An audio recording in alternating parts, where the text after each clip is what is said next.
Bonsoir à tous, bienvenue sur la page Braves Femmes de Guinée, la page qui a pour objectif d'encourager des femmes et de créer un espace de dialogue entre les femmes et les hommes. Nous avons, comme vous le savez, nous sommes dans la semaine de sensibilisation contre les cancers. Nous avons profité de ce mois, le mois d'octobre, le mois où toutes les lumières sont mises sur le cancer de sein, pour vous enseigner au sujet des autres types de cancers qui sont prédominants dans nos pays. Ce soir, je suis désolée, je devais recevoir Dr Magas, mais malheureusement, il a été retenu. Donc, nous avons le plaisir d'avoir encore le professeur Bangali Traoré. Nous l'aurons tout au long de la semaine. C'est un réel plaisir. Donc, bonsoir encore, docteur. Bienvenue sur la page Braves Femmes de Guinée.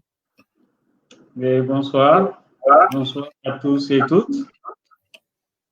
Merci. C'est un plaisir d'être là encore ce soir pour vous parler d'une préoccupation de santé publique, des cancers gynécologiques, particulièrement le cancer du col de l'utérus. Okay. Merci beaucoup, docteur, d'avoir accepté. Je sais que le délai, il était très, très court, mais vous avez encore accepté de venir ce soir. Je vous remercie. Nous vous sommes très reconnaissants. Merci pour ça. Donc, docteur, nous allons commencer par la question la plus simple que vous connaissez, parce que ceux qui vous ont suivi hier n'ont pas peut-être eu l'occasion de ceux qui vous suivent aujourd'hui n'ont pas eu l'occasion de suivre la vidéo d'hier. Est-ce que vous pouvez encore vous présenter aux auditeurs de ce soir, qui vous êtes et qu'est-ce que vous faites et pourquoi le cancer, vous vous êtes intéressé au cancer? Alors, je suis le professeur Bangali Traoré. Je suis maître de conférences agrégé de cancérologie chirurgicale.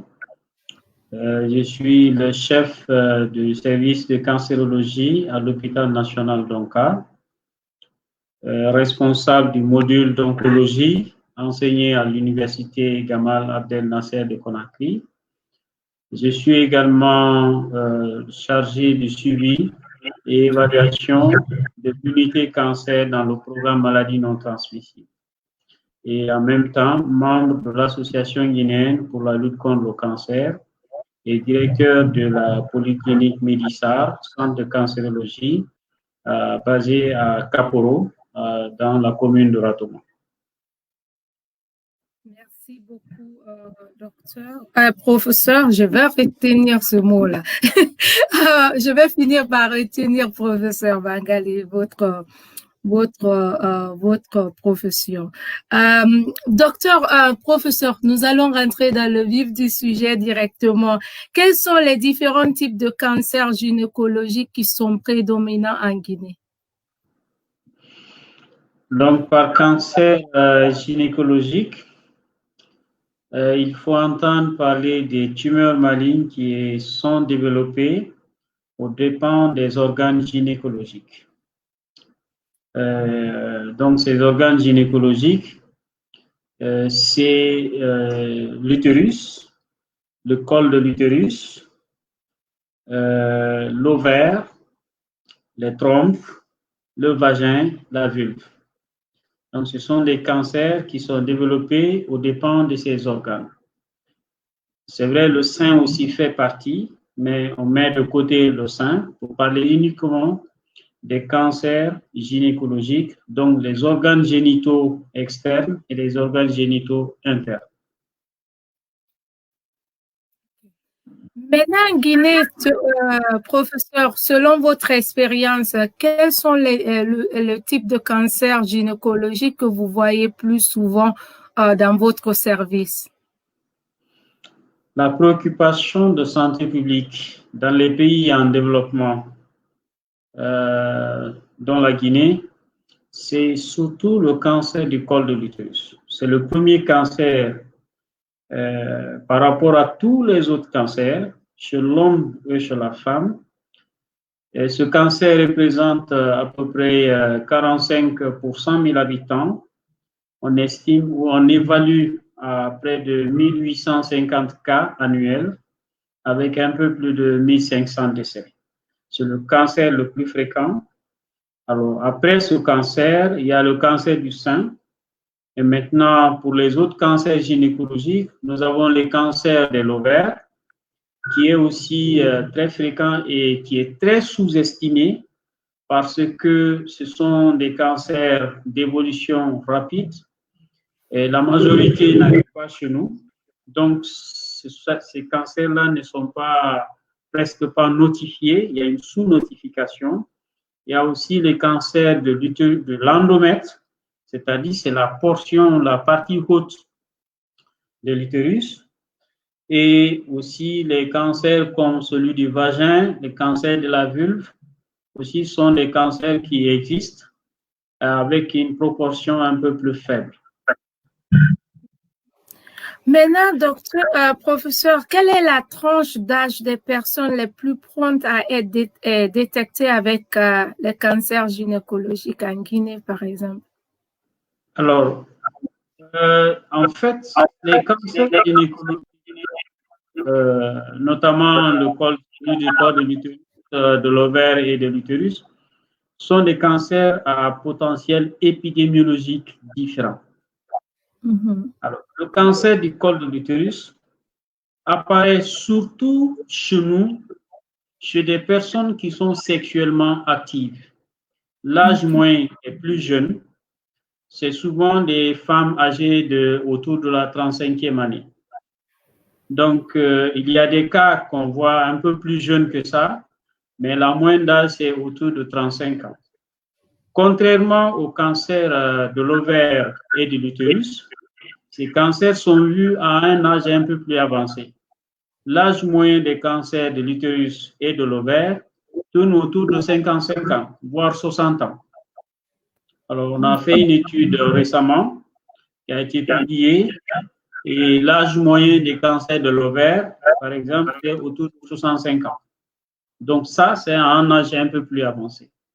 Maintenant, pour le col de l'utérus, la majorité sont diagnostiqués à un âge avant la ménopause. Mais il n'est pas aussi rare de voir des cas après la ménopause. Donc, classiquement, avant la ménopause, ce sont les cancers du col de l'utérus qui sont les plus fréquents.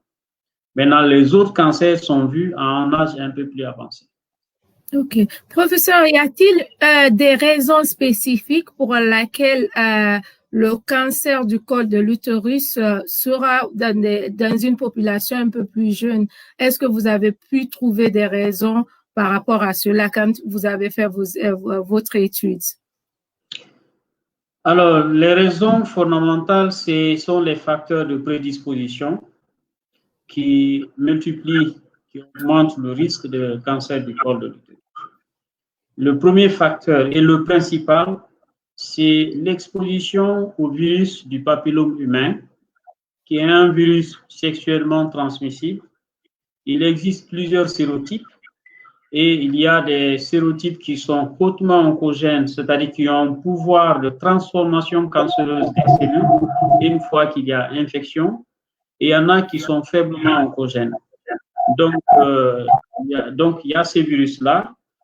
Et ces virus aussi, son action est potentialisée par le déficit immunitaire.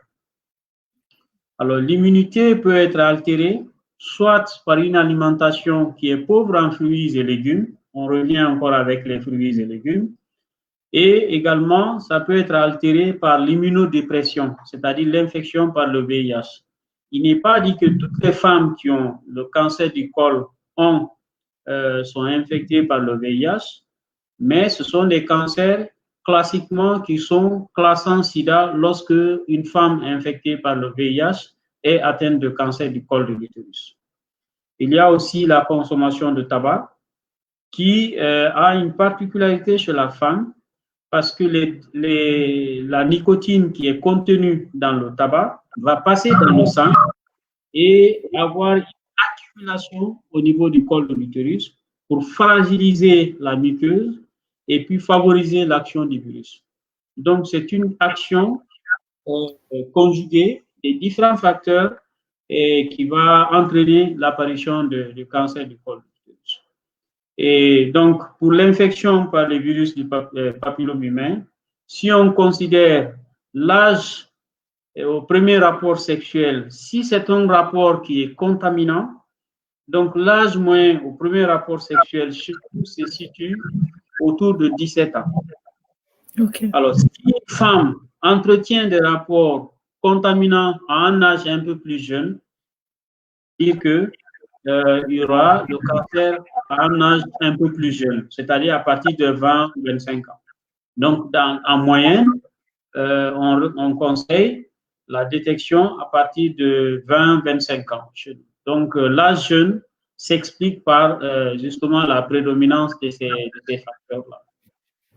OK. Docteur, on a un programme de vaccination par ici pour les plus jeunes, entre 12 et 13 ans, pour justement par rapport à ce virus. Est-ce qu'en Guinée, il y a un programme comme ça ou est-ce qu'on peut prendre les plus jeunes, par exemple, les amener chez un gynécologue et avoir le vaccin ou dans des hôpitaux privés?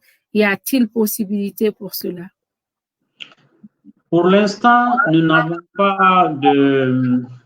il n'existe pas de vaccin contre le virus du papillome humain chez nous. Il y a un programme élargi de vaccination qui prend en compte les maladies à potentiel épidémique, la vaccination élargie chez les enfants. Récemment, on a intégré le vaccin contre le virus de l'hépatite B. Alors, donc, il y a des actions qui sont en cours. Il y a un programme maladie non transmissible qui comporte le cancer. Nous sommes dans des projets. On estime que d'ici très peu, je ne peux pas me prononcer sur les dates, mais il y a un programme de l'OMS appelé élimination du cancer du col de l'utérus à travers le monde, c'est-à-dire réduire fortement l'incidence du cancer du col au-dessus de 4%. Tous les pays sont concernés. Donc, il y a une bataille énorme pour accéder au vaccin. Donc, voilà. J'ai une autre question aussi, juste par rapport à la vaccination. Donc, vous voulez me dire que si moi, je suis trop vieille maintenant, mais s'il y avait une adolescente de 12 ans que je voulais amener pour faire sa vaccination en Guinée, il n'y aura pas de possibilité du tout pour qu'il y ait cette vaccination soit faite. À ce jour, cela n'est pas possible. Le vaccin n'est pas disponible chez nous. Donc, il n'existe pas de vaccin encore chez nous. En tout cas, de manière officielle, à ce que je sache, il n'existe pas de vaccin contre les virus de papillome humain en Guinée. Mais, comme je vous ai dit, nous sommes en train de développer des activités, des projets pour que, dans un proche avenir, que ce vaccin soit disponible. Parce que c'est un programme de l'Organisation mondiale de la santé de rendre accessible à tous ce vaccin-là. Mais il y a des étapes pour accéder au vaccin. Donc, ces étapes-là, c'est au niveau supérieur. Il faut être dans des grilles pour accéder. Donc, il y a des projets qui sont en cours. On espère que bientôt, on aura le vaccin contre les virus du papillome humain. J'ai envie de vous demander, y a-t-il un moyen de se protéger de ce virus à part j'ai l'impression que c'est les préservatifs, mais est-ce qu'il y a d'autres moyens de se protéger du tout? C'est l'éducation sexuelle. C'est le seul moyen que nous avons à disposition actuellement, c'est l'éducation sexuelle, qui passe par l'abstinence en dehors des mariages ou par le port des préservatifs. En fait, c'est la prévention des infections sexuellement transmissibles. Donc, il faut se mettre dans ce cadre-là pour éviter l'infection. Okay. Maintenant, docteur, quels sont les symptômes qu'il faut rechercher pour qu'une femme panique pour aller voir un gynécologue? Y a-t-il des symptômes spécifiques qu'il faudra rechercher? Ben, il n'y a pas raison de paniquer. Il n'y a pas raison de paniquer parce que s'il y a un cancer qu'on peut éviter, qu'on peut guérir, le cancer du col fait partie. Donc, il n'y a pas de raison de paniquer. C'est un cancer qui évolue pendant très longtemps, au moins 7 à 12 ans, voire un peu plus, asymptomatique. C'est-à-dire le cancer va commencer son évolution à un stade précancéreux, qui n'est pas encore cancer, mais si le traitement n'est pas fait, la maladie peut évoluer vers le cancer. Et même quand il y a le cancer, ça reste longtemps à bas bruit. Donc, il n'y a aucun symptôme qui alerte la femme. Donc, c'est un cancer qui évolue à bas bruit. Maintenant, lorsque les premiers symptômes se présentent, en ce moment, il faut peut-être aller, ça va pousser à mener des femmes à consulter. Ces premiers symptômes, c'est le saignement vaginal. Alors, c'est un saignement qui passe aussi souvent inaperçu. Parfois, c'est à l'occasion des rapports sexuels ou bien lors d'un toucher vaginal, lorsqu'on fait un examen ou bien lorsqu'il y a des manœuvres qu'on fait au niveau du vagin. Donc, ça peut entraîner des petits saignements, mais la quantité est telle que si on ne fait pas attention, ça passe inaperçu. Donc, ça peut rester comme ça pendant très longtemps avant que le saignement ne devienne spontané. C'est-à-dire, ça vient comme ça sans qu'il n'y ait aucun rapport. Donc, tout saignement, en dehors du rapport, en dehors des règles, chez une femme, doit alerter sur la présence d'un cancer gynécologique, notamment celui du col de l'utérus, et puis les autres organes comme l'utérus ou bien les ovaires. Surtout quand la femme est jeune, c'est le cancer du col de l'utérus. Et quand elle est un peu plus âgée, c'est le cancer de l'utérus ou le cancer de l'endomètre. Mais il faut savoir aussi que tout saignement ne signifie pas absolument présence d'un cancer, parce que il y a des maladies qui sont aussi très fréquentes. Ce sont les fibromes, les fibromes utérins. Donc ça, ce sont des maladies qui entraînent aussi des saignements. Il y a aussi des traumatismes sexuels qui peuvent aussi entraîner même des infections. On peut voir du sang. Et donc, il faut juste aller dans une structure de santé pour être orienté. Alors ça, le saignement, c'est le signe le plus important. Et c'est le signe surtout vraiment qu'il faut prendre au sérieux, prendre en compte. Maintenant, à côté, il y a des pertes liquidiennes qui sont parfois mélangées avec du sang. Et ces pertes, quand elles ne sont pas prises en compte aussi, ça peut devenir abondant pour devenir de l'eau qui coule. Donc, au lieu de changer le linge une fois par jour, la femme peut être amenée à changer plusieurs fois. Et il y a aussi les douleurs pendant les rapports sexuels. Alors, s'il y a des douleurs, ça peut attirer l'attention, mais ça ne signifie pas aussi que c'est un cancer du col de l'utérus.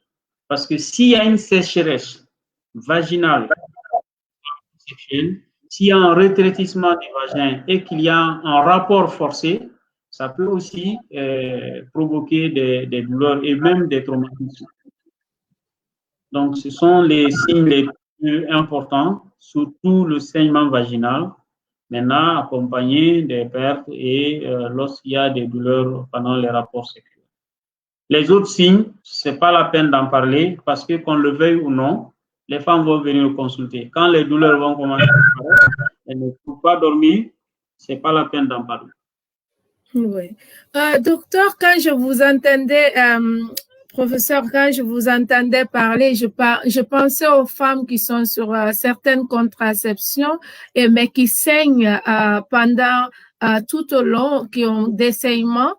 Est-ce qu'il y a un moment il faut s'inquiéter, par exemple? Parce que je connais des femmes qui ont qui saignent quand même entre les deux règles.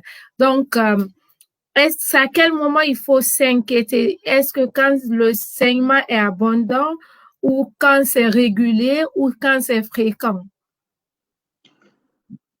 Il faut s'inquiéter quelle que soit la nature du saignement.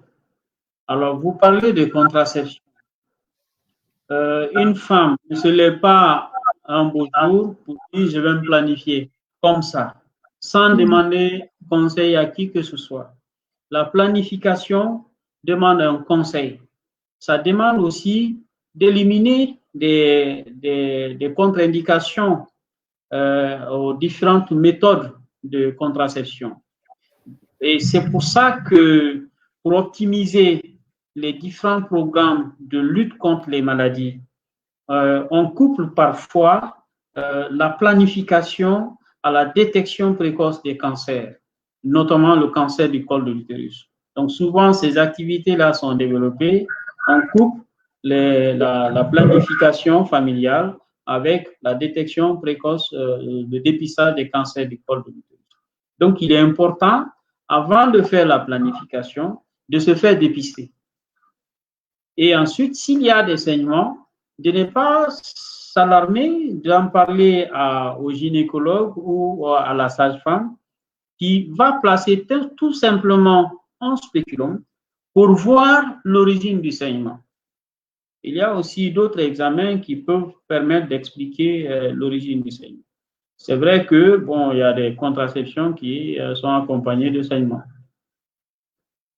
Comment faire pour se prévenir de ces cancers alors, professeur? Comment on fait? Je sais que vous avez parlé du virus et qu'on doit mettre des préservatifs ou s'abstenir.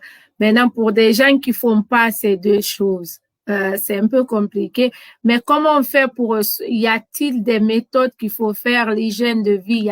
Comment on fait pour se prémunir de ces cancers? Bon, la prévention, c'est au niveau primaire, puisqu'on ne peut pas se faire vacciner. Il faut faire de l'éducation sexuelle, donc le port de préservatifs, chaque fois que c'est possible, tout en sachant que ça ne protège pas à 100% contre l'infection, parce que le virus étant présent dans les liquides, et il suffit que le liquide touche des parties génitales pour que certaines personnes immunodéprimées développent aussi des lésions au niveau de la vulve. Hein? Donc, ça ne protège pas à 100%. Il faut éviter la consommation du tabac, il faut éviter d'être enfumé et consommer beaucoup de fruits et légumes. Ça, c'est au niveau de la prévention primaire. Maintenant, pour la prévention secondaire, c'est le dépistage. L'avantage, dans ce cas particulier, pour le cancer du col de l'utérus, c'est qu'on est en mesure de détecter des lésions précancéreuses. Donc, des lésions qui ne sont pas encore des cancers, dont le traitement évite l'apparition du cancer. Donc, on peut détecter, traiter sur place, sans donner de rendez-vous et pour éviter que la maladie ne progresse. Au cours de cette campagne de dépistage également, on peut aussi voir des cancers au stade précoce. Alors, ce sont des cancers qu'on guérit et sans avoir besoin de radiothérapie ou de traitement compliqué. Il suffit que la maladie soit vue précocement et qu'un traitement adapté soit appliqué pour qu'on puisse soit éviter l'apparition du cancer ou guérir les malades lorsque c'est un cancer qui est débutant. OK. Quelle est la chance de guérison dans la plupart des cas? Bon, plus le diagnostic est court, les lésions précancéreuses, le traitement, il est à 100%. Okay, 100% au niveau de l'apparition du cancer. Et pour les cancers classés stade 0 et 1, le pronostic est de 90% de guérison, voire 100% de guérison. Alors, pour les cancers qu'on considère localement avancés, et qui ne sont pas encore métastatiques, le pronostic, si le traitement est utilisé conséquemment, on peut avoir un taux de guérison de 70%. Super. Et maintenant, pour les cancers avancés, là, le pronostic est un peu plus sombre. Lors des visites chez le gynécologue, qu'est-ce qu'il faut, quels sont les examens disponibles qu'on peut faire chez le gynécologue, à part les toucher, puis y a-t-il d'autres examens qu'il faut faire et à quelle fréquence il faut aller chez son gynécologue pour une jeune fille qui est sexuellement active? Bon, normalement, à compter de 20 à 25 ans, chaque fois pour une femme qui est sexuellement active, une fois par an, il faut se faire examiner. Alors, ce qui est plus accessible chez nous, c'est l'inspection visuelle après application de l'acide acétique et du Lugol. Donc maintenant, c'est l'acide acétique seulement qu'on utilise. Donc ça, c'est le simple fait de poser un spéculum au niveau du vagin pour visionner le col sous une lumière et un éclairage. Et on applique ce qu'on appelle l'acide acétique. C'est une solution qui est dosée à 5%, 3 à 5%. On met sur le col et ça va donner une coloration sur le col. Donc, en fonction de la nature, de la position du colorant sur le corps, c'est une blancheur qu'on recherche. Et cette blancheur-là, ça peut signifier qu'il y a une lésion précancéreuse ou absence de lésion précancéreuse. On peut même profiter pour détecter certains types d'infections sexuellement transmissibles. Donc, ça permet le diagnostic des lésions précancéreuses. Donc, en dehors de cet examen, qui peut être réalisé par une sage-femme, par une infirmière qui est bien formée, tout comme par un gynécologue ou bien un oncologue en cours de consultation. Donc, ça peut être fait. Il y a aussi d'autres méthodes, comme le frottis cervico-vaginal, qui est la méthode standard, mais qui n'est pas à la portée de tous. Parce que forcément, quand on fait ce frottis, il faut que l'examen le frottis, le prélèvement soit examiné par un laboratoire d'anatomie pathologique. Nous, en Guinée, on n'a qu'un seul laboratoire. Donc, on ne peut pas faire le frottis à tout le monde. Mais on peut aller à Mali-Yembere, à Lola, à Beila, dans les coins les plus lointains, former des personnes pour faire le dépistage à travers l'inspection visuelle. De plus en plus, il y a ce qu'on appelle la détection de l'ADN du virus du papillome humain. C'est ce qui est actuellement développé surtout chez vous. Donc là où il n'y a pas de problème de moyens, donc on demande à la femme, on lui donne un kit, elle se prélève, et puis quand c'est positif, elle vient subir les autres examens pour voir s'il y a une lésion précancéreuse. Tout à fait. Donc, docteur, vous avez un peu parlé du frottis. Je sais que vous avez dit c'est pas donné à tout le monde, mais ça consiste à quoi exactement? Le frottis cervico-vaginal. Oui. Alors, donc, il suffit d'exposer le col de l'utérus à travers un spéculum et un éclairage. Il y a un instrument qu'on appelle une spatule, ou parfois il y a une espèce de broche qu'on introduit. On va prélever à la fois le liquide exocervical, c'est-à-dire la partie du col qu'on voit dans le vagin, mais aussi l'endocol, c'est-à-dire on prélève aussi l'orifice cervical. Pour donc ces deux parties prélevées, on appose ça sur une lame de microscope. Et puis, c'est acheminé au niveau du laboratoire d'anatomie pathologique où un cytopathologiste, c'est-à-dire un spécialiste en lecture de l'âme, qui va faire la lecture après différentes techniques de laboratoire. Donc, on va faire des colorations, ainsi de suite. Et puis, c'est pour rechercher à la fois des cellules exo- et endocervicales. Donc, en fonction de la cellularité, des anomalies trouvées au niveau du cytoplasme et du noyau. Excusez-moi, c'est un peu technique.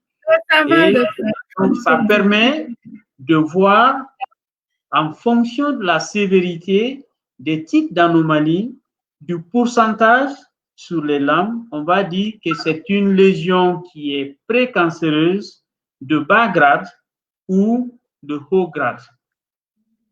Et donc, ça permet de faire la classification de la sévérité. Alors, il faut comprendre que le frottis peut être aussi normal. Donc, si c'est normal, il n'y a rien à faire. Il peut être inflammatoire lorsqu'il y a une infection.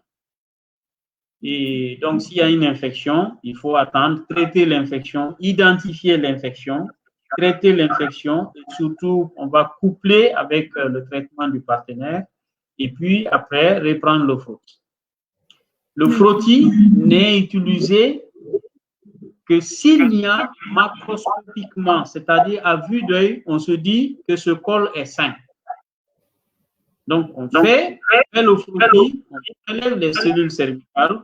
Maintenant, lorsqu'on pose le spéculum et qu'on voit des ulcérations, c'est-à-dire des plaies au niveau du col de l'utérus, il n'y a aucune raison de faire le frottis. C'est plutôt la biopsie qu'il faut faire. Donc, il y a des pinces qui sont adaptées pour prélever le col et envoyer également le prélèvement au laboratoire pour savoir si c'est un cancer, si c'est un cancer débutant ou si c'est... Ok. Docteur, j'ai souvent des questions des femmes qui me demandent, elles me disent, des fois, je suis vierge, mais j'ai plus de 30 ans et j'ai peur d'aller chez le gynécologue parce que j'ai peur de perdre ma virginité. Quel conseil pouvez-vous donner à ces femmes? Notez que le cancer du col de l'utérus ne survient que chez des femmes qui ont déjà eu des rapports sexuels. Je n'ai pas vu de cancer du col de l'utérus qui survient chez des femmes qui n'ont pas eu de rapport sexuel. Donc, c'est un cancer du col égale femme qui a déjà entretenu des rapports sexuels. Donc, ça, c'est... Maintenant, il y a des types de cancers, par exemple, qui peuvent apparaître chez des jeunes filles. Ça, c'est des jeunes filles qui ont été conçues par des femmes qui ont bénéficié d'un traitement pendant leur grossesse appelé de diéthylstilbestrol. Mais c'est un médicament qui est retiré dans l'utilisation chez la femme enceinte. Donc, on n'utilise plus ce médicament chez la femme enceinte. Donc, il y a des cas rares qui se présentent, les carcinomes à cellules claires du vagin ou de l'utérus. Donc, ça survient. Mais en dehors de ça, il n'y a pas de cas de cancer du col de l'utérus chez des femmes non sexuellement actives. Ok. Donc, mais toujours, est-ce qu'une femme vierge peut aller consulter un gynécologue? Mais attention, vous savez, il y a, comment on appelle ça, on peut être vierge et contracter les virus du papillome humain. On peut être vierge à entretenir des rapports sexuels non pénétrants. Il suffit que le virus soit sous les parties génitales pour que si le virus rentre en contact avec le col, voilà, donc il y a la virginité vraie, il y a la virginité fausse. Donc, il peut y avoir des rapports sexuels sans qu'il n'y ait aussi, la femme peut rester vierge et puis entretenir des rapports sexuels. Donc, il faut juste éviter d'être en contact avec le virus du papillome humain. Ok. Maintenant, j'ai une autre question qu'on m'a envoyée. Ok, je vais juste regarder la question rapidement. Il y a quelqu'un qui demande, est-ce que le frottis fait mal? Est-ce qu'après le frottis, est-ce que on peut saigner? et à quel âge le frottis est recommandé? Bon, je vais commencer par la dernière question. Le frottis est recommandé entre 25 et 50 ans, c'est-à-dire juste avant la ménopause. Au-delà de la ménopause, parce qu'il s'agit de prélever des cellules endo- et exocervicales. Après la ménopause, l'orifice le col rentre dedans. Donc, on n'a pas accès à l'endocol. Donc, on va prélever seulement l'exocol. Donc, chez la femme ménopausée, il n'y a pas de raison de faire le frottis. Par contre, la femme qui est sexuellement active, qui n'est pas encore ménopausée, on peut faire le frottis. Il est plus efficace et efficient lorsque c'est fait chez une femme qui n'est pas ménopausée. Maintenant, l'autre question, c'est quoi? Est-ce que le frottis fait mal? Est-ce qu'on jouerait des saignements après un frottis? En principe, non. C'est la pose du spéculum. Il faut juste lubrifier le spéculum parce que si le vagin aussi est atrophique, et il faut lubrifier le spéculum et puis faire le prélèvement. Donc, ça dépend de la sensibilité, mais ça ne fait pas mal normalement. C'est simplement la pose du spéculum. Il y a aussi la même personne qui demande que faire en cas d'anormalie. Lorsque le frottis est anormal, alors quand on dit frottis anormal, ça peut signifier deux choses. Soit c'est une lésion précancéreuse, donc dans ce cas, il faut approfondir les examens, c'est-à-dire le frottis va permettre de détecter. Mais il y a un examen qui s'appelle la colposcopie.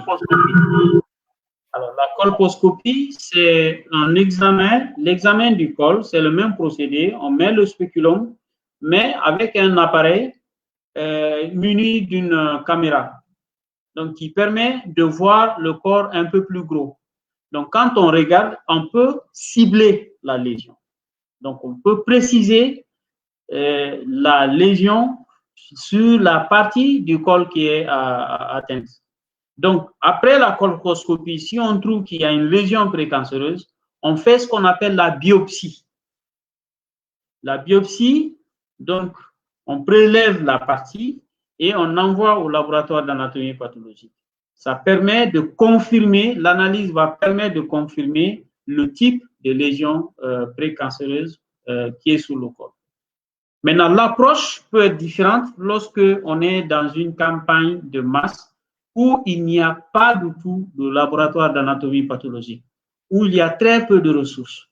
Dans nos pays, c'est ce que nous vivons. On n'a pas accès facile au laboratoire d'anatomie pathologique. Il n'y a que trois pathologistes chez nous, 2 laboratoires et avec 3 pathologistes. Donc, on a beaucoup de femmes. Lorsque vous allez faire le dépistage, donc ce qu'on fait, on privilégie avec les recommandations de l'Organisation mondiale de la santé, c'est la méthode voir et traiter, les see and treat. Donc, on voit la lésion et on traite sur place. Donc, il y a des méthodes simples, efficaces, qui permettent non seulement de voir la lésion, donc à travers l'inspection visuelle après application de l'acide acétique, et puis on fait la thermocoagulation. Donc, c'est un traitement qui se fait avec une sonde qui est chargée, soit on utilise la chaleur, donc la thermocoagulation, ou bien le froid avec la cryothérapie. Donc, on applique la sonde sur la partie atteinte et ça permet de détruire la lésion sur une profondeur qui est de 3 à 4 mm. Et puis, ça permet de traiter sans même avoir besoin de faire entrer la patiente au bloc opératoire pour quoi que ce soit. Docteur, j'aimerais bien savoir, quand on utilise le froid pour enlever les symptômes externes, est-ce que le virus il reste toujours dans le système, au fait? En fait, l'organisme élimine le virus, mais Ok, c'est l'effet du virus qui reste. ok, Le virus je- reste. C'est pas toutes les parties du corps qui sont affectées. Donc, c'est la partie malade qui va être enlevée. Donc, il va faire l'objet de cible. Alors, puisque ce sont des lésions précancéreuses, ce que vous voyez, ça peut être par exemple 1 mm, 2 mm, mais il faut aller un peu plus au-delà de ça pour être sûr d'avoir tout enlevé. Donc, si c'est un 3 à 4 mm, il faut prendre une sonde dont le diamètre dépasse 4 à 5 mm. Donc, la sonde, vous l'appliquez et vous tenez la lésion dedans. Et ça permet un traitement efficace et efficient. Professeur, est-ce qu'il y a risque qu'il y ait un retour après un Oui, traitement? bien sûr, il y a un risque parce que si le rapport est contaminé, si la femme qui est traitée pour une lésion précancéreuse et qu'il y ait un autre rapport contaminant, naturellement, il peut avoir des lésions précancéreuses. Et ça, c'est surtout fréquent chez des femmes infectées par le VIH. Donc, Ok. lorsqu'il y a des rapports contaminants, oui, il peut avoir d'autres lésions précancéreuses, mais pas la lésion qui est traitée. Sauf si la lésion qui est traitée a été insuffisamment traitée. Donc, il faut être sûr que vous avez bien traité la lésion, bien ciblé la lésion, d'où l'intérêt d'avoir une colposcopie. Parce qu'il y a la lésion qu'on voit à l'œil nu, elle est différente de la lésion qu'on voit en colposcopie. Ok. Qu'est-ce qui arrive aux partenaires de la personne infectée? Bon, l'homme souvent ne développe pas la maladie. Ok. Très peu atteint. Rarement, il y a des lésions cancéreuses de la verge. Il y a des condylomes des lésions bénignes qui se développent sur les organes génitaux de l'homme. Et c'est très rare. C'est très rare que l'homme soit atteint. Bon, l'homme sert de vecteur transmetteur, quoi. Donc, c'est pour ça que, en dehors du mariage, il faut faire les rapports protégés. Euh, oui, j'essaie juste de comprendre. Pour les femmes qui sont infectées, j'ai cru que c'est l'homme qui infectait sa partenaire au cas où que la femme avait qu'un seul partenaire. Et maintenant, quand elle a les lésions et que vous enlevez cela, l'homme n'a toujours pas de traitement, il n'a toujours pas de risque. Et puis la femme En général, l'homme élimine les virus très rapidement. il donne Il ne et puis reste il élimine. Non, il élimine. Il peut rester un peu mais il ne développe aucun symptôme. Il ne développe aucun symptôme, il élimine le virus. Parfois, la lésion qui apparaît, c'est pas l'infection de maintenant, parce que entre la première infection et l'apparition du cancer, c'est un délai de 7 à 12 ans. Donc, l'infection qui cause le cancer a déjà été contractée il y a 7 à 12 ans, avant que le cancer n'apparaisse. Donc, l'homme ne peut pas garder ce virus-là qui a été contracté il y a 7 à 12 ans.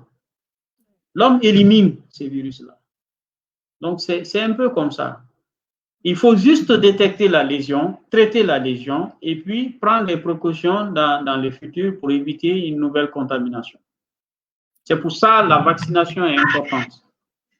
J'espère qu'on va avoir très bientôt la vaccination au niveau de la Guinée parce que ça a quand même permis de réduire beaucoup de cas ici en Angleterre parce que maintenant tous les enfants entre 12 et 13 ans ont droit à cette vaccination et ça a beaucoup changé le nombre qui était reporté il y a 7 ans de cela.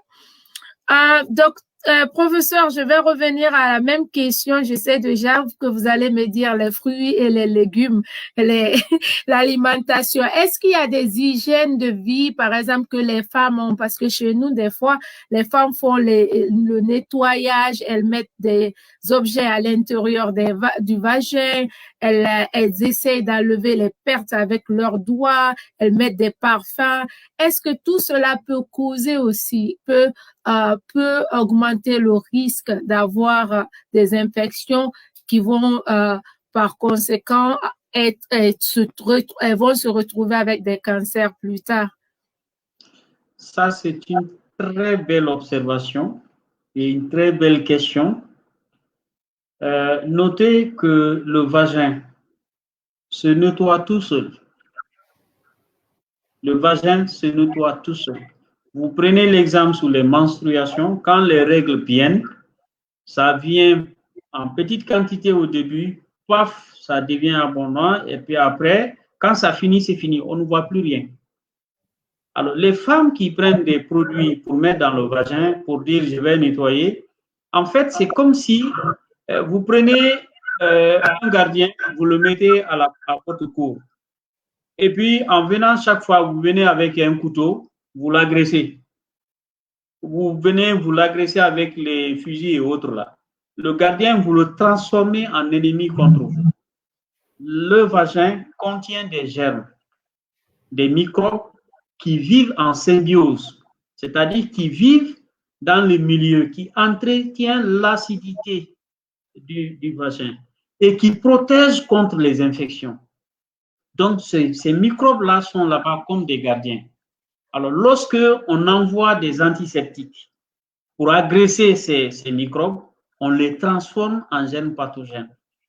Donc, on aggrave plutôt les lésions.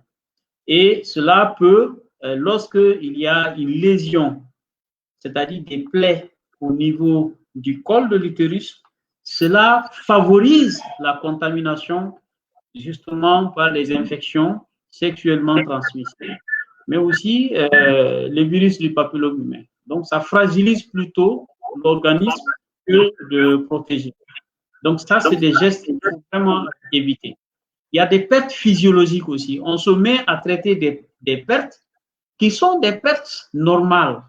Ce sont des pertes qui surviennent sur la femme, surtout quand c'est la glaire cervicale qui est sécrétée. Parfois, c'est très abondant sur certaines femmes. Ça inquiète, mais ce sont des pertes qui vont disparaître d'elles-mêmes sans aucun traitement. Donc, ça apparaît comme ça de façon cyclique. Et voilà, il faut éviter de mettre des solutions dans le vagin. OK. Maintenant, celles qui utilisent le savon, je sais qu'elles vont me dire tout à l'heure, parce qu'elles m'écoutent, elles vont dire tout à l'heure, mais on ne met pas à l'intérieur, on ne fait que nettoyer avec le savon. Est-ce que ces savons sont conseillés pour les femmes, par exemple?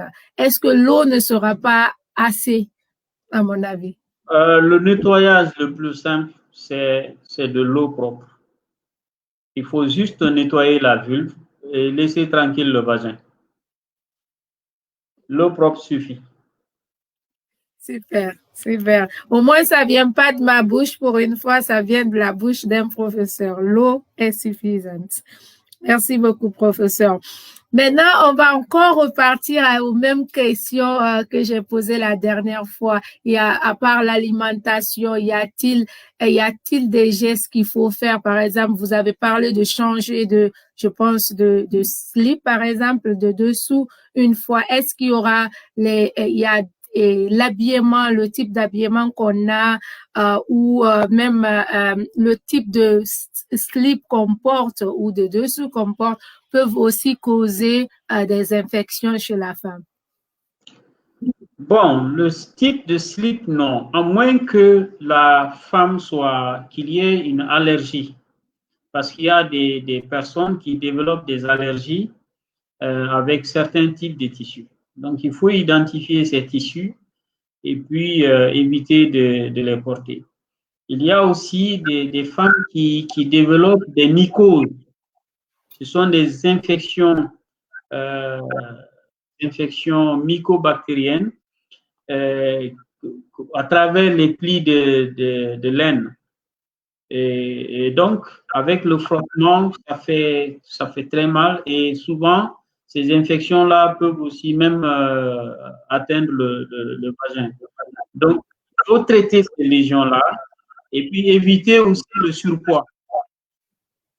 Avec le surpoids, la chaleur, et parfois avec les linges, donc il y en a qui ont des problèmes d'hygiène. Donc, c'est l'hygiène en fait corporelle qu'il faut privilégier. L'hygiène surtout. Ok. Et j'ai souvent aussi des questions des femmes qui me demandent par rapport aux pantalons, quand c'est trop serré, est-ce qu'il faut pas porter des collants? Est-ce que tout cela, quand vous parlez de chaleur, est-ce que tout cela peut contribuer à quelque chose ou on peut tout porter, il n'y a pas de problème? Globalement, on peut tout porter. Super. Il suffit juste de voir si ça vous va.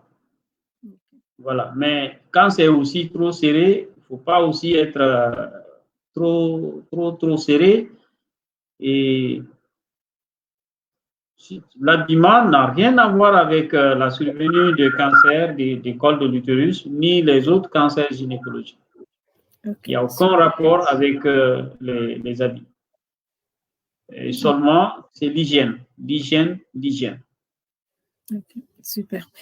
Maintenant, professeur, je sais qu'hier, on a un peu parlé de cela, mais s'il y a des gens qui vous écoutent aujourd'hui qui n'ont pas eu la chance de vous écouter, est-ce qu'il y a les types d'aliments qu'il faut consommer? Est-ce qu'il y a des gestes à adopter pour réduire tous ces types de cancers?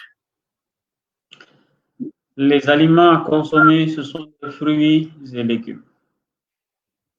À chaque repas, essayez de mettre à côté des fruits et des légumes. Donc, il faut avec une variation, si c'est possible. Et donc, ça, il faut privilégier. Ne pas trop consommer de la viande, et surtout la viande grasse. Je sais qu'il y a des gens qui aiment beaucoup la diphtérie. Il y en a, quand ils ont beaucoup d'argent, ils vont acheter de la diphtérie. Et il faut faire attention. Il y a des jours, il faut se faire plaisir, c'est vrai, mais il ne faut pas que ce soit continuel. Ça prédispose à l'obésité, qui est un facteur de risque de cancer de l'ovaire et de l'utérus et de l'endomètre, justement. Et donc, il prédispose aussi à d'autres types de cancers et d'autres maladies comme le diabète, l'hypertension, les maladies cardiaques. Donc, il faut privilégier la consommation des fruits et légumes. Consommer moins gras et pratiquer régulier. Ok. Professeur, ça c'est moi qui suis un peu curieuse. En général, les gens ont tendance à croire que le cancer de l'anus, c'est pour les personnes, pour les hommes qui ont des rapports avec les hommes. Est-ce que le cancer de l'anus peut toucher une femme qui n'a pas des rapports forcément de ce côté? Et comment ça se développe au fait? Alors, l'un des facteurs de risque de cancer de l'anus, c'est le virus du papillome humain aussi. Donc, il faut entendre parler des personnes qui ont aussi, qui entretiennent des rapports avec l'anus. Donc, c'est un facteur de risque. Les cancers, surtout chez les homosexuels, c'est fréquent. Et donc, en dehors de ça, il y a le tabac, l'immunodépression, le VIH, c'est fréquent. La prévalence est très élevée chez ces personnes-là, la prévalence du VIH. C'est un peu élevé. Donc, il n'est pas dit que tout le monde fait ça, mais c'est très élevé. Professeur, on est presque à la fin. Moi, les questions me viennent en tête tout le temps quand je vous écoute. Maintenant, les personnes qui vivent avec le VIH, est-ce que qui n'ont pas forcément des rapports avec l'anus, est-ce que c'est parce que leur système immunitaire est faible ou c'est parce que ça peut être lié aux médicaments qu'ils prennent ou ce sont juste des observations, des choses que vous avez vues sans qu'il y ait une explication possible à cela? Alors, il n'y a pas d'explication plausible. Ce qui reste clair, ces personnes-là ont une immunité un peu plus fragile par rapport à la population générale. Donc, ce qui fait que quand on prend les personnes infectées par le VIH et les personnes non infectées, la prévalence de ces cancers-là, de presque tous les cancers, est élevée chez ces personnes. Donc, ça, c'est le premier point. Le VIH en lui-même n'est pas un facteur carcinogène en tant que tel. C'est l'immunodépression que ça crée. Maintenant, avec l'avènement des traitements antirétroviraux, comment on appelle ça, la survie pour les personnes qui sont infectées par le VIH sont appelées maintenant des personnes vivant avec le VIH, sont des personnes qui ont une survie très longue et qui restent, en fait, la maladie est transformée comme une maladie chronique. Maintenant, ça prédispose, avec l'allongement de la durée de vie des personnes, ça prédispose à d'autres types de maladies. Il y a les infections opportunistes. Le virus du papillome humain, dans certaines formes, sont considérées comme des infections opportunistes. Donc, dès qu'il y a une infection et qu'il y a aussi d'autres cofacteurs associés, ça peut entraîner l'apparition du cancer. Retenez que tous les jours, on fabrique son cancer, tout le monde fabrique son cancer, et tous les jours, plusieurs personnes éliminent leur cancer. C'est un combat entre l'immunité et les cellules cancéreuses. Lorsque l'immunité est vaincue, c'est en ce moment que le cancer apparaît. Et c'est justement la raison pour laquelle il y a une prévalence élevée de cancer chez les personnes infectées par le VIH. OK. Maintenant, les femmes, je sais que vous avez parlé des femmes qui fument et autres, mais les femmes qui boivent maintenant, est-ce que l'alcool a aussi un impact sur l'acquisition du cancer? Oui, bien sûr. Il y a des organes, notamment le cancer de l'ovaire, cancer de l'utérus, oui. L'alcool fait partie des facteurs favorisants, surtout dans les pays développés. L'alcool fait partie. Mais ça fait surtout un facteur de risque important pour les cancers du foie, surtout parce que l'alcool est métabolisé surtout au niveau du foie. C'est un facteur de risque du cancer de l'œsophage et de la cavité buccale. Donc, OK. Chez nous, maintenant, professeur, nous voyons beaucoup de filles ou beaucoup de jeunes d'abord qui aiment bien leur chicha. Et ils te disent, c'est pas la cigarette. Est-ce que ça a un impact aussi, comme c'est pas la cigarette, est-ce que il y a un grand impact de... Chicha égale cigarette. C'est la vapeur d'eau dans laquelle on a mis un peu de nicotine. C'est la même chose. C'est une forme moderne de consommer le tabac. La quantité de nicotine qui est dedans est minime, mais il y a toujours la nicotine. Elle est toujours prédisposée et ça prédispose aussi d'autres organes comme les poumons et autres, d'autres maladies. Donc, ça n'évite pas l'apparition du cancer. Dans tous les cas, il y a la nicotine dedans qui va passer et s'accumuler au niveau de l'utérus. Alors, le cancer du col étant quand on dit les principaux cancers associés au tabac, le col fait partie. Il y a la vessie et il y a les cancers de voies aérodigestives supérieures, mais aussi les cancers de voies respiratoires. Il y a beaucoup de travail à faire. Il y a beaucoup de travail à faire de sensibilisation parce que quand je vous écoute, je vois des scènes dans ma tête, je vois beaucoup de travail à faire parce que surtout avec les jeunes.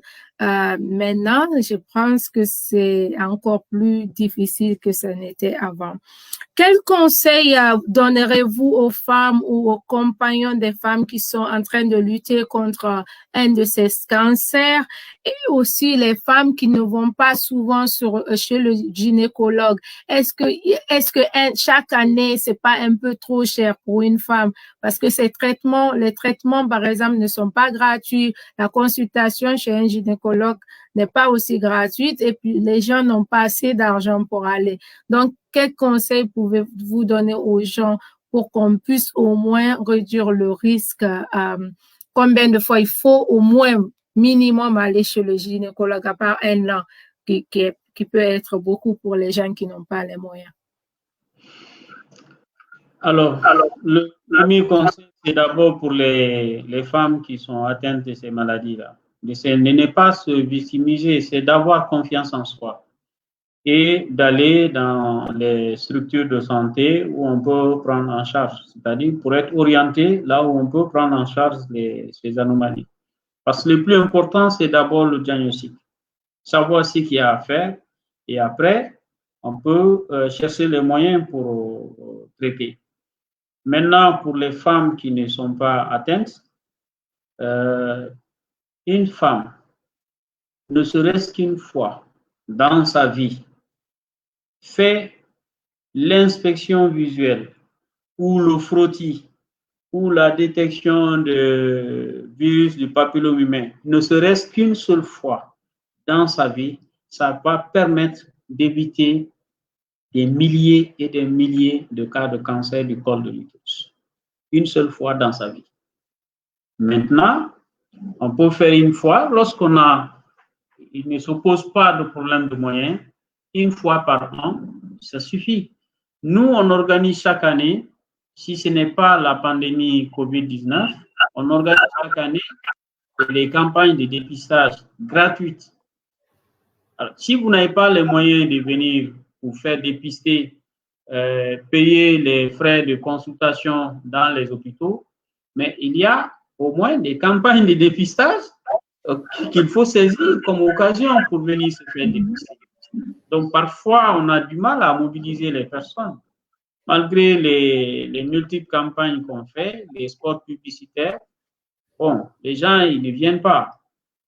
Donc, c'est d'avoir confiance en soi et se dire qu'il y a une maladie appelée cancer du col de l'utérus qui évolue pendant de longues années à bas bruit, sans aucun symptôme, et qu'il y a la possibilité de détecter ces lésions dont le traitement évite l'apparition du cancer. Et avec des moyens simples, efficaces, et vraiment qu'on peut utiliser sur toute l'étendue du territoire. L'année dernière, en fin d'année, on a fait une tournée à l'intérieur du pays pour faire le dépistage c'est un groupe particulier de femmes et on a vu des lésions précancéreuses du col de l'utérus qui ont été traitées sur place et avec une efficacité hors norme. Donc, je ne vois pas de raison parce que le traitement se fait sur place. Ça ne vous demande pas d'autres dépenses. Donc, si vous n'avez pas la possibilité, d'ici à des campagnes, venez vous faire. OK. Pour celles qui ont les moyens, par exemple, ça va coûter combien d'aller voir un gynécologue et de faire tous ces examens à peu près? Et quel est le budget qu'il faut planifier? En fait, c'est une consultation. Il faut payer la consultation et puis vous faites dépister. Et ça se fait partout, même à Donka? Bien sûr, ça se fait. Il y a des centres qui ont été formés. Tous les CMC, les 5 CMC de Conakry, il y a des centres de santé qui ont été formés. Les 7 hôpitaux régionaux, il y a des agents qui ont été formés. On a formé des agents partout. Seulement, il manque un programme de suivi et évaluation parce qu'il faut budgétiser. Et c'est ce que nous attendons pour la validation du programme maladie non transmissible et l'élaboration également du plan cancer qui permet de prendre en compte tous ces paramètres-là. Donc, il y a beaucoup de centres qui ont été formés. Même quand on n'a pas été formé, il suffit de placer un spéculum, regarder le col, quand il y a une lésion, d'orienter les femmes. Ça seulement, ça suffit pour détecter ou faire le diagnostic précoce du cancer du col. C'est une maladie qu'on guérit, qu'on peut éviter. Merci beaucoup, docteur, pour votre professeur, pour votre temps. Est-ce que vous avez un message de fin à nous adresser aux gens qui vous regarderont plus tard? Est-ce que vous avez un message de la fin pour eux? Tout ce que je peux dire aux femmes, c'est d'aller dans les structures de santé les plus proches pour demander le dépistage. Et ça permet de détecter des lésions et de les traiter pour éviter l'apparition du cancer. De ne pas avoir peur, c'est un cancer qu'on peut guérir efficacement. Maintenant, pour celles qui ont des saignements en dehors des rapports sexuels, je leur demande également d'aller dans les structures de santé pour être orientées. Les agents qui reçoivent aussi doivent aussi prendre leur temps parce qu'il ne faut pas aussi que les femmes viennent consulter et qu'on passe à côté. Donc, s'il y a des soucis, de demander avec les réseaux sociaux aujourd'hui, on peut aider à distance au diagnostic des différentes lésions cancéreuses ou même précancéreuses. On sait ce que nous faisons, même quand on organise des dépistages. Quand on déploie les agents sur le terrain, ils font des images lorsqu'ils ont des doutes, et puis on nous envoie et nous, on guide la démarche à suivre. Donc, on peut travailler en étroite collaboration avec tout le monde pour qu'on puisse diagnostiquer ces lésions-là. Donc, le conseil, c'est vraiment aller se faire dépister. C'est le moyen le plus simple et le plus efficace pour éviter l'apparition du cancer. Merci beaucoup, professeur Bangali, pour ce soir. C'était très, très riche. Je vous ai posé tellement de questions. Je vais partir à encore revoir cette vidéo pour moi-même. Merci beaucoup et à demain à la même heure pour qu'on parle du cancer de la prostate. Merci beaucoup. Bonne soirée, docteur. Bonne soirée à vous. Merci. Merci. Merci à tous. J'espère que vous avez appris beaucoup ce soir. Moi, j'étais contente. J'étais toute seule. Donc, j'avais des centaines de questions. Je les posais plein et plein et plein et plein. Plus il parlait, plus j'en avais. Plus il parlait, plus j'en avais. Il me fait faire un cours en privé, là. Et ça me fait super, super plaisir. Comme vous avez entendu le professeur Bangali, c'est très important de prendre soin de soi, de faire attention au poids, de faire attention à l'hygiène de vie, consommer les fruits, consommer les légumes. Vous avez qu'une seule vie et votre corps, c'est le seul véhicule que vous ne devez pas accepter de mettre en panne parce qu'il n'y a plus de retour une fois que c'est mis en panne. Faites très attention à ce que vous faites. Les femmes qui aiment utiliser les objets à l'intérieur du vagin, des parfums pour plaire aux hommes, vous avez entendu ce soir, vous n'avez pas besoin de tout ça.